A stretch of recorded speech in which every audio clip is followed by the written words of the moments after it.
दोस्तों नमस्कार, मैं जगन्नाथ गौतम सियासत हिंदुस्तान यूट्यूब चैनल पर आपका स्वागत है। दोस्तों, आज जो हम चर्चा करेंगे वो ये है कि जिस तरीके से देश की सुप्रीम अदालत ने, सुप्रीम कोर्ट ने जो एसआईआर मुद्दे पर फैसला दिया है, उससे देश की करोड़ों जनता को निराशा हुई है। दोस्तों, मैं या कोई भी हो, हम सुप्रीम कोर्ट के फैसले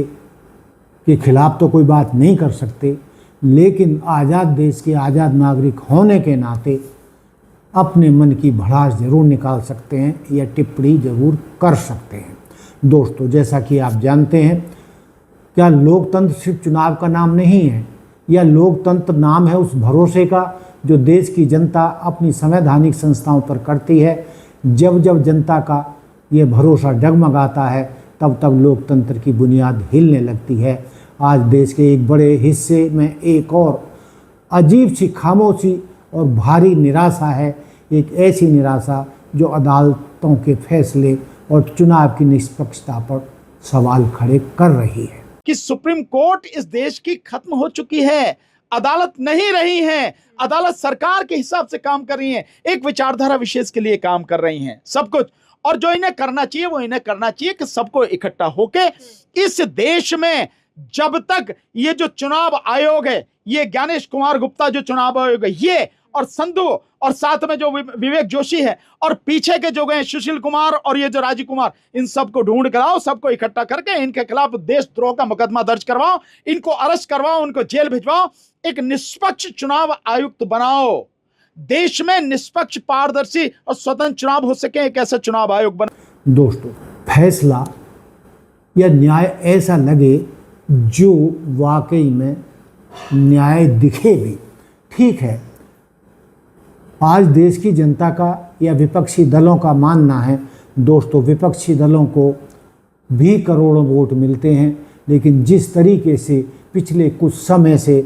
तिकड़मों से, साम दाम दंड भेद से, चाहे वो एसआईआर हो, चाहे चुनावी मशीन हो, उनके द्वारा जिस तरीके से कथित तौर पर गड़बड़ियां करके सत्ता पक्ष सारे चुनावों को अपनी झोली में डालता जा रहा है, ये अपने आप में एक बहुत खतरनाक स्थिति लोकतंत्र के लिए लग रही है। दोस्तों, जैसा कि मैंने कहा कि सुप्रीम कोर्ट जनता की आखिरी उम्मीद होती है, लेकिन जो मैं एसआईआर वाले मुद्दे पर जो आज सुप्रीम कोर्ट का फैसला आया है, उस पर मैंने कहा कि देश की जनता को निराशा हुई है। और मैं सीधे शब्दों में कहूँ तो निराशा ही नहीं बल्कि दुख भी हुआ है कि सुप्रीम कोर्ट ने देश की करोड़ों मतदाताओं और विपक्षी दलों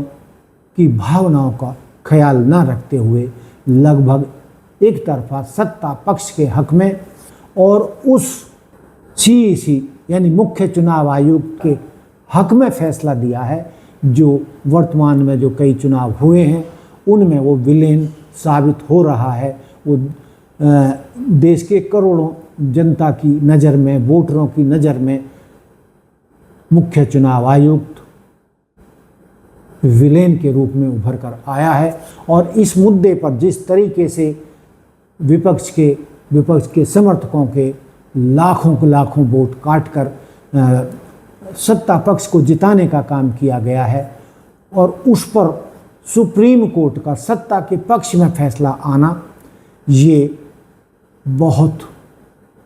जनता को घाव दे गया है। और इस तरीके के कुछ फैसलों को हम छोड़ दें तो ज़्यादातर फैसले, चाहे वो राफेल का मुद्दा हो, चाहे सरकार गिराने का मुद्दा हो, चाहे इलेक्शन पिटीशन के मामले हों, ज़्यादातर मुद्दों पर मतलब अदालतों ने सत्ता के पक्ष में वोट का फैसला दिया है। दोस्तों, सब मान के चल रहे हैं कि लोकतंत्र खतरे में है। लोकतंत्र के 4 पाए होते हैं और जिस तरीके से संसद है, संसद में जो हो रहा है वो सबको दिख रहा है, और कार्यपालिका यानी जो नौकरशाही है वो कितनी बेरहम और भ्रष्ट हो चुकी है, जो जनता के हक में नहीं बल्कि चापलूसी भरे फैसले लेकर सत्ताधारी नेताओं को खुश करने का और अपने 60 साल पूरे होने के बाद, रिटायरमेंट के बाद भी कुछ और फ़ायदे लेने के लिए सत्ता के हक में नौकरशाही और अदालतें फैसला कर रही हैं। लेकिन दोस्तों, हमें ये नहीं भूलना चाहिए कि देश के इतिहास में सुप्रीम कोर्ट के 4 जजों ने 12 जनवरी 2018 को justice J Chelameswar, Ranjan Gogoi, justice Madan B Lokur और जस्टिस कुरियन जोसेफ ने मीडिया के सामने प्रेस कॉन्फ्रेंस करके देश की जनता को बताया था कि लोकतंत्र खतरे में है और सुप्रीम कोर्ट में भी सब कुछ ठीक ठाक नहीं चल रहा है, और जो CJI हैं वो पक्षपाती फैसले लेकर जो बेंच होती हैं उनको दे रहे हैं, और ऐसे जजों को दे रहे हैं जो सत्ता के प्रति नरम रुख रखते हैं या उनसे दाएं बाएं से जुड़े हुए हैं। और भी उन सुप्रीम कोर्ट के 4 जस्टिस ने प्रेस कॉन्फ्रेंस में कई शंकाएं व्यक्त की थी कि भारत के इतिहास में ऐसा कभी नहीं रहा, सुप्रीम कोर्ट के जजेस या सुप्रीम कोर्ट इतने दबाव में कभी नहीं रहा, और जिस तरीके से फैसले हो रहे हैं वो लोकतंत्र के लिए खतरा है। वो भारत के इतिहास में पहला मौका था कि सुप्रीम कोर्ट के जजों ने प्रेस के सामने देश को बताया था कि देश में सब कुछ ठीक ठाक नहीं चल रहा है, और देश की जो सबसे सुप्रीम पावर सुप्रीम कोर्ट है वहाँ पर भी लोकतांत्रिक तरीके से फैसले नहीं लिए जा रहे हैं, और सुप्रीम कोर्ट या CJI के जज भी कई सरकार के पक्ष में फैसले देते हुए नज़र आ रहे हैं। दोस्तों, हम फिर एक बार दोहराना चाहेंगे कि सुप्रीम कोर्ट ने कुछ फैसले, चाहे वो चुनावी बॉन्ड का मामला हो, ऐतिहासिक फैसला दिया था, लेकिन वो फैसला दिया तो था, उन पर रोक लगाई थी, लेकिन दोस्तों वो पैसा अवैध था। तो उस पैसे को उन पार्टियों को जिनके पास से वो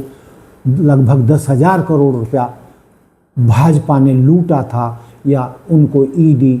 इनकम टैक्स डिपार्टमेंट या CBI का डर दिखाकर उनसे रिश्वत के तौर पर बॉन्ड में हजारों करोड़ रुपया लिया था, उनको लौटाने का हक भी, लौटाने का फैसला भी सुप्रीम कोर्ट को देना चाहिए था कि वो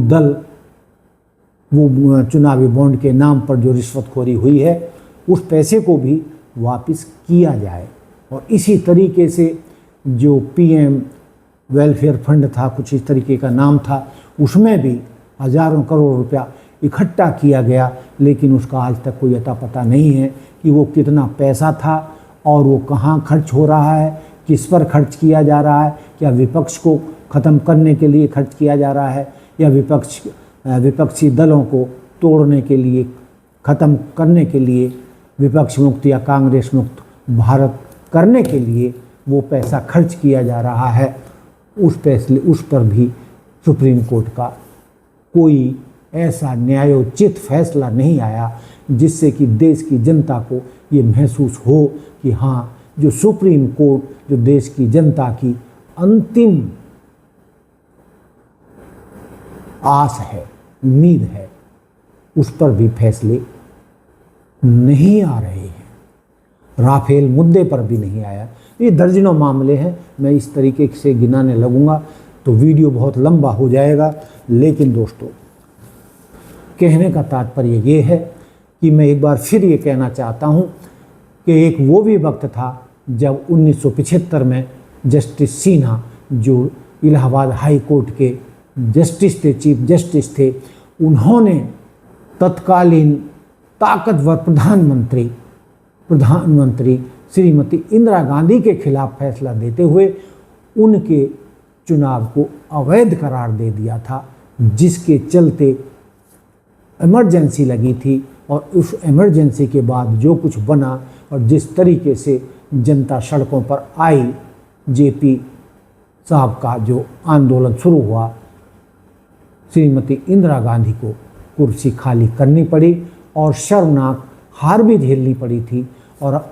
रात दिन में जनता पार्टी जनता के सड़कों पर आने से तैयार होकर और जनता पार्टी सत्ता में आ गई थी। यानी देश की राजनीति की राह जस्टिस सिन्हा के एक फैसले ने ही बदल दी थी। लेकिन दोस्तों, पिछले 10-12 सालों में जो इस सरकार ने कुकर्म किए हैं, जो असंवैधानिक फैसले लिए हैं और जनता के अधिकारों का हनन किया है, चाहे वो वोट का मामला हो और कई फैसले आए हैं, CRR, CNN, कितने कितने फैसले हैं, जनता को नाम भी याद नहीं रहता और जनता को परेशान किया जा रहा है। और जिस तरीके से पिछले 10-12 साल में मुस्लिम समाज को, जो देश में 20-25 करोड़ मुस्लिम हैं, उनके प्रति नफरत फैलाकर उन्हें दीवार से लगाने का काम किया गया, उन्हें 2 दर्जे के नागरिक बनाने का काम किया गया है, उस पर भी अदालती फैसले लोकतंत्र के हित में आते नहीं दिखाई दिए हैं। और सरकार मुस्लिमों को परेशान करने, उन पर बुलडोजर चलाने और उनके खिलाफ अभियान चलाकर देश में नफरत फैलाने का काम ये सरकार कर रही है, जिससे देश की समरसता, भाईचारा खत्म हो रहा है। यदि सुप्रीम कोर्ट भी इन मुद्दों को नहीं उठाएगा या जनता के दिल की बात नहीं मानेगा और उचित फैसले नहीं देगा, तो दोस्तों, जितना भी नाम के लिए ही सही, जितना भी लोकतंत्र बचा है, वो भी आने वाले दिनों में समाप्त हो जाएगा। तो दोस्तों, ये कहते हुए कि देश की जनता को इस तरीके के SIR पे जो फैसला आया, इससे पहले भी कई फैसले आए हैं चुनावों से संबंधित, उन पर देश की जनता को, जो करोड़ों की संख्या में विपक्ष के खाते में भी करोड़ों वोटर हैं, यानी भाजपा से भी ज़्यादा वोटर या वोट विपक्षी दलों को पड़ते हैं, तो उन विपक्षी दलों और उन करोड़ों वोटरों के हकों के लिए भी फैसले देना सुप्रीम कोर्ट का काम है, जिससे कि लोकतंत्र पर सबका विश्वास बना रहे। और जिस तरीके से लोकतंत्र का चौथा पाया, मीडिया को अपना गुलाम बना लिया है इस सरकार ने, अन्य संस्थाओं को भी ख़त्म करने का काम किया है, चाहे वो ED हो, चाहे इनकम टैक्स हो, चाहे CBI हो, चाहे और संस्थान हैं, उनके माध्यम से जिस तरीके से विपक्ष को ख़त्म करने, उन्हें जेलों में ढूंसने का फैसला ये सरकार कर रही है। और जो भाजपा में शामिल हो जाता है, उससे सारे केस हटा लिए जाते हैं, वो पवित्र हो जाता है, वो भ्रष्टाचार मुक्त हो जाता है। लेकिन ये सिलसिला लगातार कब तक चलेगा, कब तक विपक्षी दलों के नेताओं को, सांसदों को, विधायकों को डरा धमका कर, ED की धमकी देकर, इनकम टैक्स डिपार्टमेंट की धमकी देकर उनको भाजपा में मिलाने का काम चलता रहेगा। ये लोकतंत्र की हत्या नहीं है तो और क्या है। दोस्तों, जो मैंने आपके सामने कुछ मुद्दे रखे हैं, इन पर आपकी क्या राय है, आप हमें कमेंट्स करके बता सकते हैं कि ये मुद्दे कितने सही हैं, कितने गलत हैं और क्या सुप्रीम कोर्ट सारे फैसले सही ले रहा है। अंत में ये कहते हुए, कई सुप्रीम कोर्ट के आला वकील सीधे सीधे सुप्रीम कोर्ट पर तोहमत लगा रहे हैं, सुप्रीम कोर्ट के जजेस पर तोहमत लगा रहे हैं कि वो ख़त्म हो गया है। सुप्रीम कोर्ट के जो जस्टिस थे या सुप्रीम कोर्ट की जो इज्जत पहले हुआ करती थी, अब वो नहीं रही है। और जिस तरीके के फैसले हो रहे हैं, वो लोकतंत्र के हित में नहीं है। दर्जनों सुप्रीम कोर्ट के वकील सुप्रीम कोर्ट के जस्टिस को धकिया रहे हैं, उन्हें भला बुरा कह रहे हैं। इतना भला बुरा भारत के इतिहास में न्यायपालिका को कभी नहीं कहा गया। तो दोस्तों, ये था मेरा मुद्दा। देखते रहिए सियासत हिंदुस्तान। जय हिंद, जय भारत, जय संविधान। नमस्कार।